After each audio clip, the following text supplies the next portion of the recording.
Village computer এডুকেশনে আপনাদেরকে স্বাগত। আজকে আমরা দেখবো মাইক্রোসফট ওয়ার্ডে এই ধরনের শেপে লেখা কিভাবে তৈরি করব। আজকে আমরা মাইক্রোসফট ওয়ার্ডে দেখব। প্রথমে দেখুন আমরা চলে যাব ইনসার্ট। এখানে দেখুন ইনসার্ট অপশন আছে, ইনসার্ট অপশনে ক্লিক করব। ক্লিক করার পর আমরা শেপে ক্লিক করব।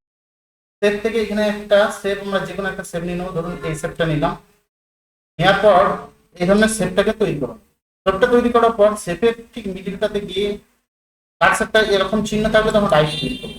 রাইট ক্লিক করার পর এখানে দেখুন অ্যাড টেক্সট বলে একটা অপশন আছে, ক্লিক করবো অ্যাড টেক্সট। এখানে লিখে দেবো 10, ধরুন 10 লিখবো। লেখার পর আমরা এটা সিলেক্ট করবো। সিলেক্ট করার পর হোমে আসবো। হোমে এসে লেখার সাইজটাকে আমরা বড় করবো। লেখার সাইজটা বড় করবো। এরপরে এখান থেকে লেখার ধরনটাকে আমরা চেঞ্জ করে নেবো। ধরুন লেখার ডিজাইনটাকে আমরা চেঞ্জ করে নেবো, যেটা যেটা খুশি আমরা এখান থেকে করে নেবো। ধরুন এটা করেছি বা এটা করেছি, এটা করে নিলাম। করে নেওয়ার পর এখানে দেখুন ফরম্যাট অপশন আছে, ক্লিক করবো। ফরম্যাট অপশনে ক্লিক করার পর এখান থেকে ক্লিক করবো। ক্লিক করার পর দেখুন এখানে বিভিন্ন ধরনের ডিজাইন আছে। যে কোনো লেখা ডিজাইন আমার এটা ভালো লাগছে, এখানে ক্লিক করে দিলাম।